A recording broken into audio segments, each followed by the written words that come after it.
الخبر علت ቤተ ክርስቲያንና ተራዓቶ መድሓና ዝተበሰረሉ እግዚአብሔር ንህዝቡ ዝበፅሓሉ ግዜ ሓደ ዝለዋውጥ ንርእሱ ዘይልወጥ ኣብ ሓደ ቦታ ኣብ ሓደ ስፍራ በስመ አብ ወወልድ ወመንፈስ ቅዱስ አሐዱ አምላክ አሜን። ክብርን ምስጋናን ንእግዚአብሔር አምላክና ይሁን። ሎሙን ምሕረት እግዚአብሔር ስለዝበዝሐ ካብቲ ንሪኦን ዘይንሪኦን ስለዝባልሃና ንአምላክ ክብርን ምስጋናን ይሁን። ጸጋ እግዚአብሔር፣ ምሕረት እግዚአብሔር፣ ረድኤት እግዚአብሔር ኩሉ ግዜ ንደቁ ንህዝቡ ምሕረት እሞ ምሕረቱ ናባና ዝበዝሐ ነቶም ኣብ ኩናን ዘለዉ፣ ነቶም ኣብ ማእሰርቲ ዘለዉ፣ ነቶም ኣብ ፀበባ ዘለዉ እዚ ምሕረት እዚ እግዚአብሔር ከብዛሓሎም እግዚአብሔር ኣምላኽና ሰናይ ፈቃዱ ይኹን። እዚ ኩሉ ግዜ ሰውኒ ሰውኒ ክኸውን ከሎ እንመሃሮ ብዛዕባ መንፈሳውነት ትርጉሙ ክርዳእና ክርስቲያን ህዝቢ ካብ ዝተባሃልና ሓደ ክርስቲያን ሓደ መንፈሳዊ ሓደ ሰዓባይ ክርስቶስ ህዝቢ እቲ ትርጉም መንፈሳውነት ክፈልጦ ትርጉም መንፈሳውነት እንተፈሊጡ ከመይ ክነብር ይግብኦ ዝብል ብተኸታታሊ እንመሃሮ ዘለና ኢና። ኣብ ዝሓለፈ ከም ዝትርዎ ታሽዓይ ምዕራፍ ካብቲ ፖፕ ሽኖዳ ዝፀሓፍዎ መንፈሳውነት ዝብል መፅሓፍ ታሽዓይ ምዕራፍ ብዛዕባ ጾም ኢልና ዝጀመርናዮ ክልተ ክፋላት ርኢና ነርና። ሎሚ እንሪኦ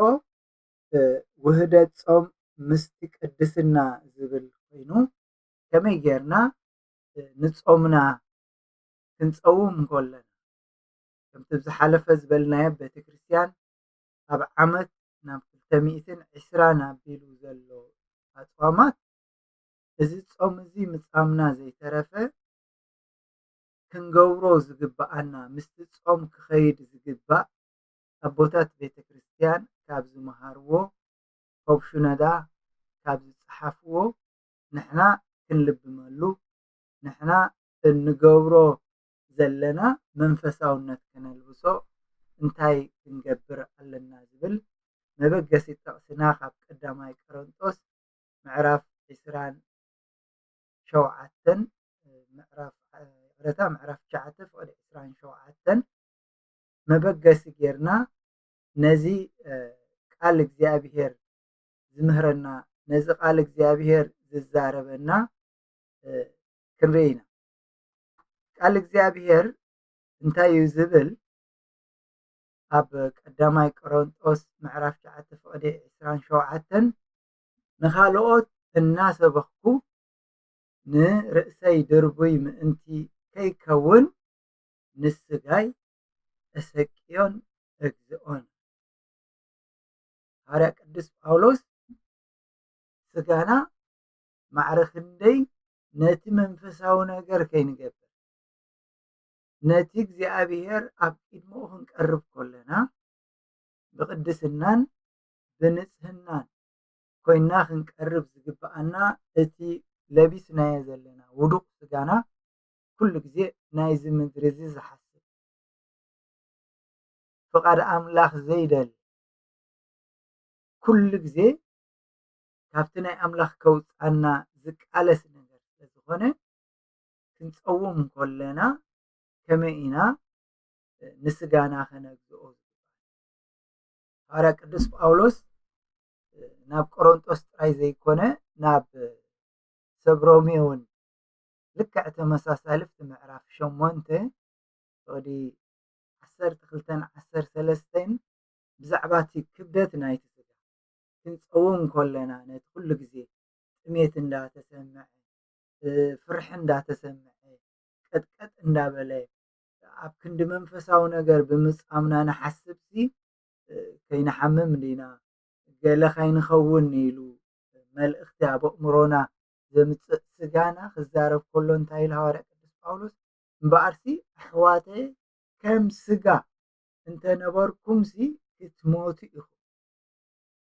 ከምቲ ሓሳብ ስጋ ከምቲ ስጋኹም ዝብሎ ንዑ ክሰምዕዎ እንድሕር ጀሚርኩም ክትሞቱ ኢኹም። ነቲ ግብሪ ስጋ ብመንፈስ እንተቀተልኩም መንፈሳዊ ነገርኩም ልዕል ኣቢልኩም ነቲ ስጋኹም ክትቆፃፀርዎ እንተጀሚርኩም ግና ብሂወት ክትነብሩ ኢኹም እሞ ከም ስጋ ክንነብር ነቲ ስጋ ሰብ ዕዱኡ ኣይኮነ እግዚአብሔር ካብቲ ዕዳ ክርስቶስ ነፃ ስለ ዘውፅእ ክርስቶስ ነፃ ኣውፂኻ ከምቲ ንሱ ቅዱስ ዝኾነ ብቅድስና ክንነብር ብቅድስና ክንመላለስ ብቅድስና ክንነብር ደኣ ዝፀዋዓና እምበር ኣብ ናይ ስጋ ሓሳብ ኮይና ኣንጻር እግዚኣብሔር ኣንጻር መንፈስና ክንነብር ነቲ ስጋ ሰብ ዕዱኡ ስለዚ ነዚ ክንፀውም ከለና ውህደት ጌርና ከነወሃህዶ ዝግባአና ምጻም እፀውም ኣለኹ ምስ በለ ሓደ ሰብ ተቐዳመይቲ ምስታ ፆምና ትኸይድ ጸሎት ንምንታይ ጸሎት ምስኡ ዝኸይድ ንስጋና ምግዛእ ጥራይ ኣኻል ድዩ ነቲ መንፈስና ከዓ ክንፀውም ከለና እቲ ስጋ ካብ ባህታታት ካብ ፍትወታት ደውበል ክንብሎ ከለና ንዑ ጠጠው ኣቢልና ነቲ መንፈስና ከዓ ክምገብ ክኽእል ኣለዎ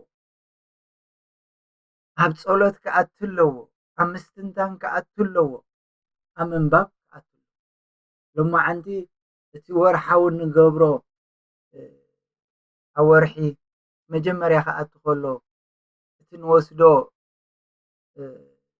ጸሎት ብዛዕባ ምድርና ብዛዕባ ቤተክርስትያንና ብዛዕባ ህዝብና ብዛዕባ ዓለምና ኢልና ከም ኣብ ትሕቲ ሃገረ ስብከት ዘለና ጾምን ጸሎትን ነዚ ጾም እዚ ነዚ ጸሎት እዚ ክልቲኡ ዝሳነ እዩ ብጾም እቲ ጾም ብጸሎት እዩ ዝስነ ከምቲ ኩላህና ንዝክሮ ኣብ ግዜ ጾም 40 ክኸውን ከሎ ህይወትና ከመይ ዝኸውን ኣብ ጸሎት ክንከውን ከለና ኣብ ጾም ክንከውን ከለና ነፍስና ዝስምዖ ነገር ብፍላይ ካብቲ ናይ ሕማማት ገጽና ክንበፅሕ ከለና ምስቲ ስግዳን ምስቲ ብዝሒ ዝንበብ ንባባት ናይ መዝሙር ናይ ወንጌላት ካብ ኩሉ ጥቕስታት መጽሓፍ ቅዱስ እቲ ህይወትና እቲ ምርፋድና እቲ ምጽናሕና ጾም ጥሜት ኣይስማዓና ስለምንታይ ኢሎም ፖፕሹነዳ ነፍስና በቲ መዛሙር በቲ ስግደታት በቲ ዝግበር ዘሎ መንፈሳዊ ምግቢ ምምጋብ ስንቂ እንዳተሰነቀ እቲ ሓይሉ ልዕል ስለ ዝበለ ነቲ ጥሜት ናይ ምስማዕ ዘለዎ ተኽእሎ ኣዝዩ ዝወሓደ እዩ ምክንያቱ እቲ መንፈስና ይምገብ ስለ ዘሎ መንፈስና ይዓቢ ስለ ዘሎ እቲ ናይ ስጋዊ ሓሳብ እንዳወፅ ስለዚ ምጻም ክበሃል ከሎ ንነፍስና መንፈሳዊ ምግቢ እንምገበሉ ነዚ ክንገብር ከለና እግዚአብሔር ዝደልየና እግዚአብሔር ንመንፈሳዊ ነገርና ክንፀውም ከለና ክንጽሊ ከም ዝግባአና ኩሎም ኣቦታት ኣብ ገዳሞም ኣብ ፈቆዶ በዓቲ ኣብ ፈቆዶ በረኻታት ዝነበሩ እቲ ሓጎሶም እቲ ኣብ ጾምን ጸሎትን ይዋፈሩ ስለ ዝነበሩ ይነብሩ ስለ ዝነበሩ ስግኦም ኣሕሲኦም ኣብቲ ጻምእ ኣብቲ ምድረ በዳታት ንኣምላኽ ተፈልዮም ክነብሩ ከለዉ እቲ ምጻሞም ብጸሎት ይስነ ስለ ዝነበረ ብስግዳን ይስነ ስለ ዝነበረ እዚ ከይተሰምዖም ዝኸደ እዚ ስለዚ እቲ ቀዳማይ ንሪኦ ዘለና ምስቲ ጾምና ጸሎት ክስነ ጸሎት ንስጋኻ ምምጋብ ንስጋኻ ንነፍስኻ መጊብካ ንስጋኻ ሕሲእካ ንመንፈስካ ተልዕለሉ እቲ ካልኣይ ክንፀውም ከለና ምስኡ ከነተሓሕዞ ዝግባአና ምስኡ ክኸይድ ዝግባእ ንስሓ እዩ። እቲ ፆምና ኣብ ቅድሚ እግዚኣብሔር ቅቡል እቲ ጸሎትና ኣብ ቅድሚ እግዚኣብሔር ቅቡል ክኸውን ልብና ክነጽህ እግዚኣብሔር ኣብ ቅድሙ ክንቀርብ ከለና ባህ ዝነብል ሰባት ክንከውን ካብቲ ንጽልዮን ካብቲ ንጾሞን ዘለና ከዓኒ ካብ እግዚኣብሔር ዓብ ነገር ክንረክብ ዝግባአና ነገር ቃል እግዚኣብሔር ከምኡ እዩ ዝብል ኣብ ዩኤል ድሕር ምዕራፍ 2 ካብ 15 ክሳብ 17 ዘሎ ርኢና ዩኤል ኣብ ግዜ ነቢይ ዩኤል ዝነበሩ ህዝቢ እስራኤል እግዚኣብሔር እንታይ ኣዚዝዎም በቲ ነቢይ ገይሩ ኣብ ጽዮን መለኸት ጾም ቀዱስ ጾምሲ ኣውጁ ኣኼባ ፀውዕ ዝሕልፍ ኢለፍቲ 17 ከንብባየ ወእግዚኣብሔር ንህዝብኻ ንሓፉ ሕጂ ተነስሑ ጥራይ እቲ ምጻሞም እቲ ምጽላዮም ጥራይ ዘይኮነ ምስቲ ምጻሞም ምስቲ ምልማኖም ንስሓ ኩሉ ቆልዓ ድዩ ዓብ ድዩ ካህን ድዩ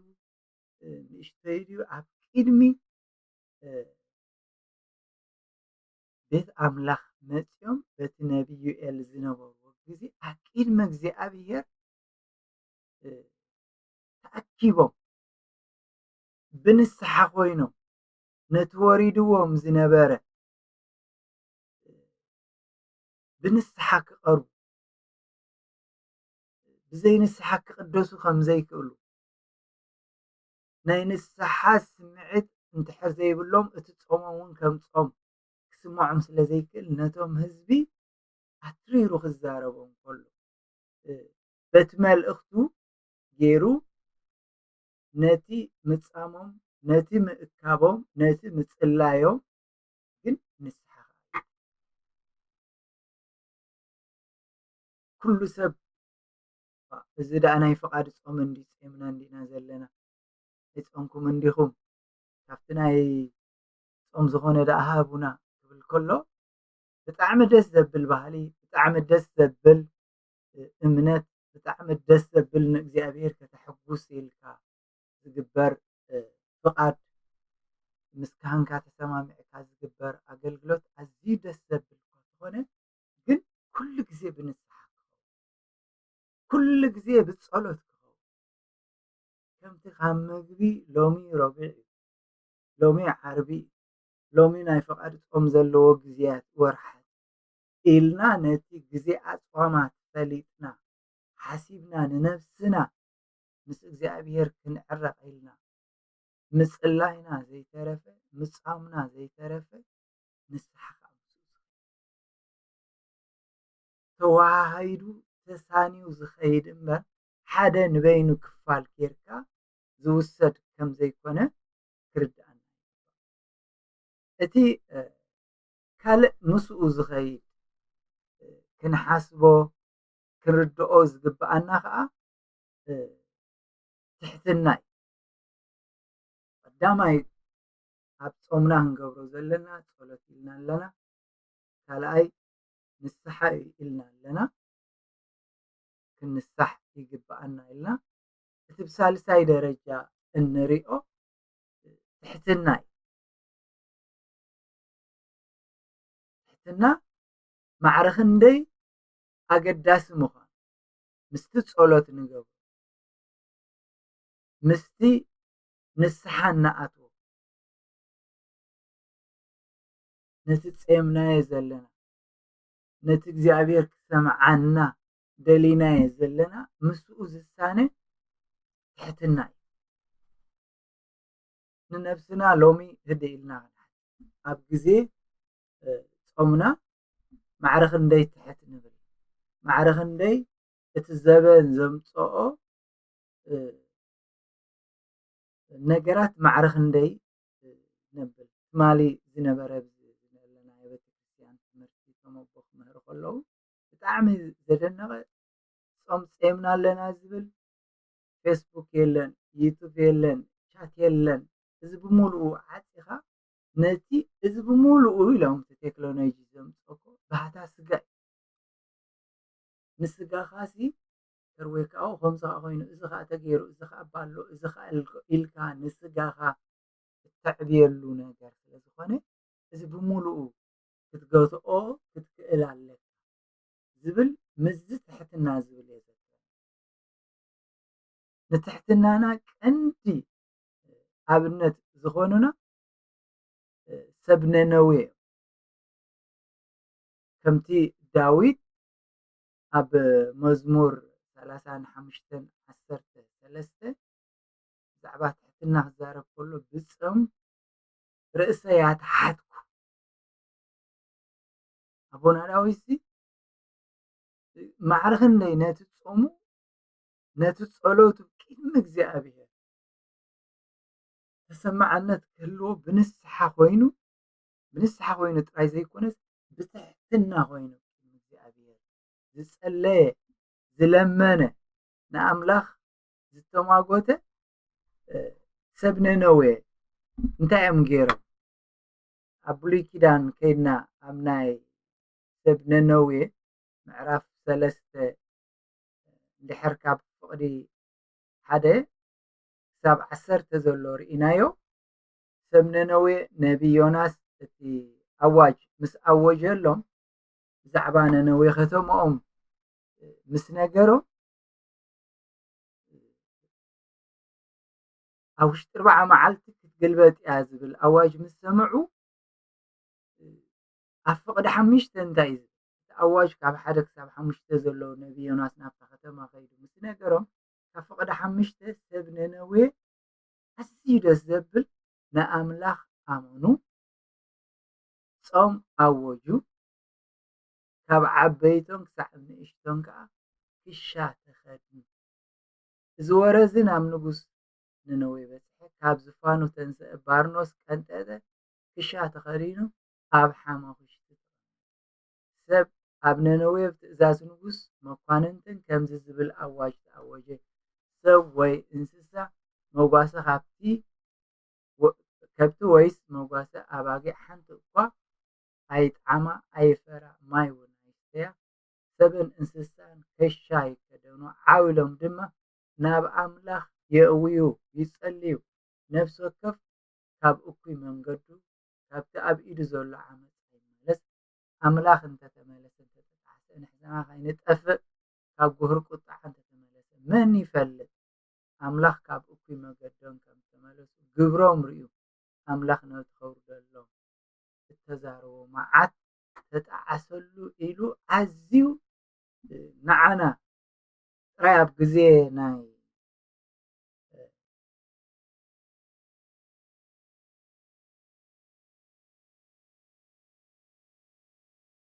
ጥራይ ኣብ ግዜ ናይ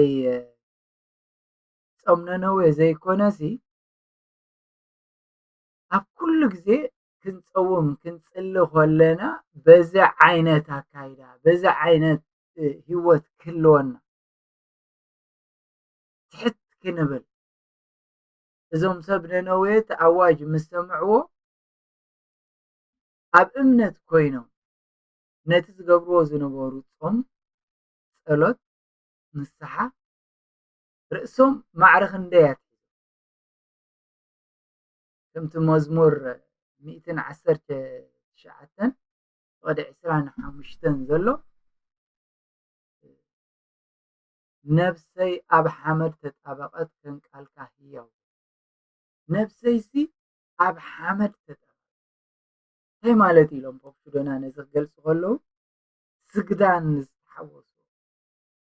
ጾምና ምስ ስግደት እተተሓዝ ክንሰግድ ከለና ናብ ምድሪ ፍግም ኢልና ኣታ ጉልበት ኣታ ሓይሊ ኣታ ነብስኻ ኩሉ እዚ ንኣምላኽ ንፈጣሪኻ ክትሰግድ ዝነበረ ናብ ፍቆዶ ዓለም ትምኒትን ክትጎይ ክትጥምት ዘይኮነስ ግቡእካ እኮ ንኣምላኽካ ክትሰግድ ከምቲ ዳዊት ዝብሎ ዘሎ ነፍሰይ ኣብ ሓመድ ተጣበ ቃልካ ህያው ግበረኒ እዚ ነቲ ስግዳን ነቲ ትሕትና ንነፍስኻ ምሕረት ክትረክብ ንኻልኦት ክትምሕር ከም ዘለካ ናይ ትሕትና መንፈስ ናይ ይቕረታ መንፈስ ሒዝካ ክልመን ዝግብኦ እዩ ኢሎም ናይ ኦፕሽነና ናይ ዩኤል ምዕራፍ 2 ፍቅዲ 13 ጠቂሶም ከምዚ ይብሉ ንሱ ንኹራ ደንጓይ ብሳህሊ ከዓ ሙሉእ እዩ ብእኩይ ድማ ተጣዓሳይ ርሕሩሕን መሓርን እዩ እሞ ክዳንኩም ኣይኮነን ልብኹም ደኣ ቀደዱ ናብ እግዚኣብሔር ኣምላኽም ስለዚ እቲ ጸሎትና ጾምና ብጸሎት ብንስሓ ብትሕትና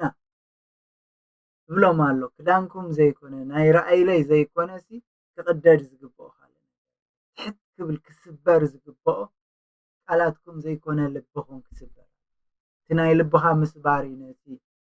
ተውፅኦ ቃል ትሕት ንሰማዕቱ ንበረኸት ዝኸውን ቃል ካብ ልብኹም ክወፅእ ዝግብኦ ኢሉ ይጠቅስ የበራትዕ እውን እቲ ካልእ ዝጠቐስዎ ምስ ጾምና ክኸይድ ዝግብኦ ብጀካ ጸሎት ዝበልናዮ ንስሓ ዝበልናዮ ትሕትና ዝበልናዮ ኦፕሽነራ ዝጠቕስዎ መሃብ እዩ ከምቲ እስኻ ምሕረት ዝረኸብካዮ ንኻልኦት ምሕረት ምግባር ከምቲ ንስኻ በረኸት ዝረኸብካዮ ንኻልኦት በረኸት ክረኽቡ ምግባር ኣብ ነቢ ኢሳያስ ምዕራፍ 58 ኩሉ ግዜ ኣብ ጾም ክኸውን ከሎ ዝንበብ ብፍላይ ከዓ ፍቅዲ 6-7 እንታይ እዩ ዝብል እቲ ኣነ ዝፈትዎ ጾምሲ ኢሉ እግዚኣብሔር ዝደልዮ ንዓና ከዓ ንበረኸት ዝኾነ ክነግር ከሎ ምፍታሕ ማእሰር እከይ ምፍታሕ ነቲ በጋንንቲ ዝተኣሰረሲ ብጸሎት ኮንካ ብምኽሪ ኮንካ እንዳጸለኻ እንዳመኸርካ ማእሰር ኣርዑት ምዝላቕ ንጥቁዑት ሓራ ምውፃእ ኣርዑት ዘበለ ኩሉ ምስባር ዶ ይኮነን እንጌራኻ ንጡሜት ተስተውዕሉ እንጌራኻ ንጡሜይ ክትመቅ ነቶም ዝተሰዱ ናብ ቤትካ ክትእቱ ዕሩቕ እንተረእኻ ክትከድኖ ካበዚ ማድካ እውን ከይትሕባእ ካብ ስጋኻ እውን ኢሉ ማዕረ ክንደይ ምስቲ ጸሎት ንብሎ ዘለና ምስቲ ንስሓ ንብሎ ዘለና ምስቲ ትሕትና ንብሎ ዘለና ጾምና ኣብ ቅድሚ እግዚኣብሔር ቅቡል ክኸውን እቲ ኢድካ ምፍታሕ ኩላህና ስለ ዘይንሳተፎ እምበር ኣብ ሃገረ ስብከትና ኣዝዩ ባህ ዘብል ሃገረ ስብከትና ዝእውጅዎ ጾም 40 ክኸውን ከሎ ኩሉ እቲ ኣብ ግዜ ጾም ንቁርሲ ኢልና እንሓስቦ ሃገረ ስብከትና ዓብ ናይ ረድኤት ዝተጸገሙ ኣብ ፀበባ ዘለዉ ማእሰርትን ዘለዉ ብወንጌል ምክንያት ዝተፈላለየ ምክንያት ንዝተሸገሩ ብሕቡእ ዝረድእ ናይ ረድኤት ኣገልግሎት ኣሎ ሕጂ ዝበዝሕ ሓገዝ ዝረኽብዎ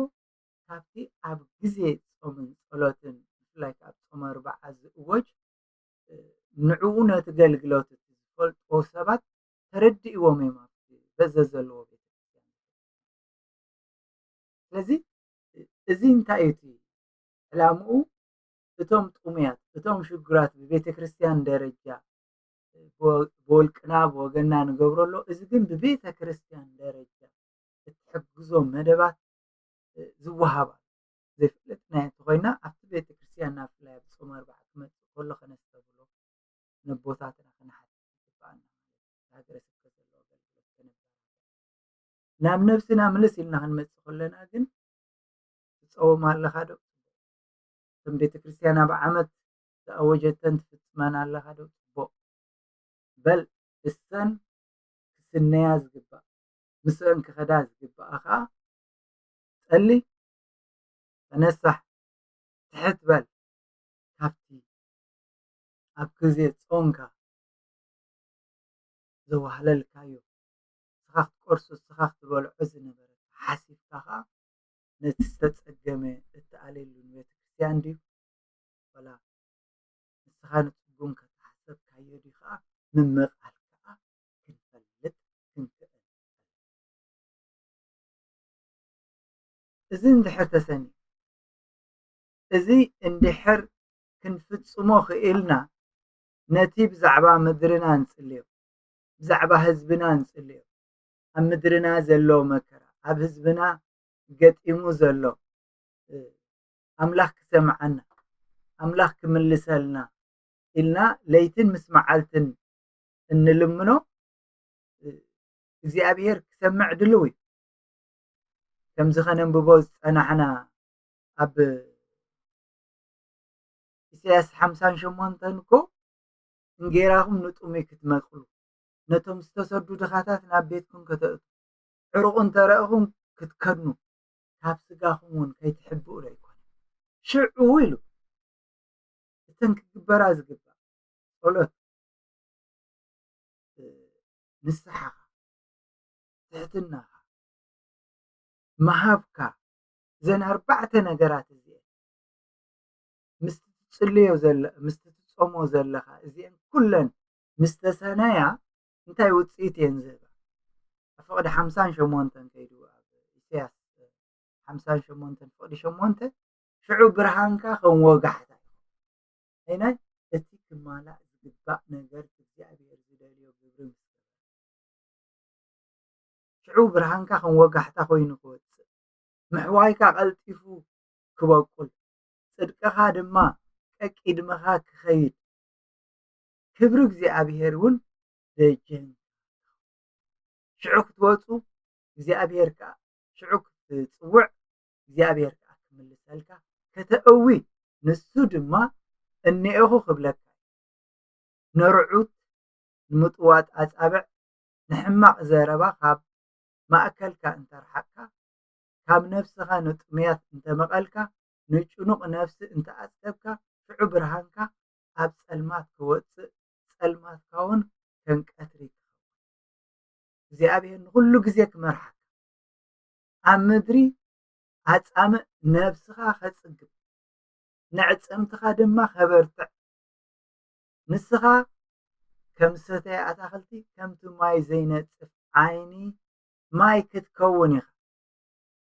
ደቅኻ ነቶም ቀደም ዝዓነዉ ክነድቁ እዮም እቲ በረኸት ረእይዎ ኣባኻ ጥራይ ዘይኮነ ተሓፂሩ በጋባብ ክትጸውም ነቲ ጾምካ ከዓ ጸሎትን ንስሓን ትሕትናን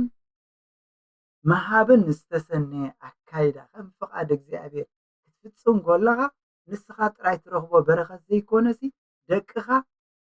ነቲ ቀደም ዝዓነወ ክነድቅ ንመሰረት ብዙሓት ወለዶ ከተውቀውም ኢኻ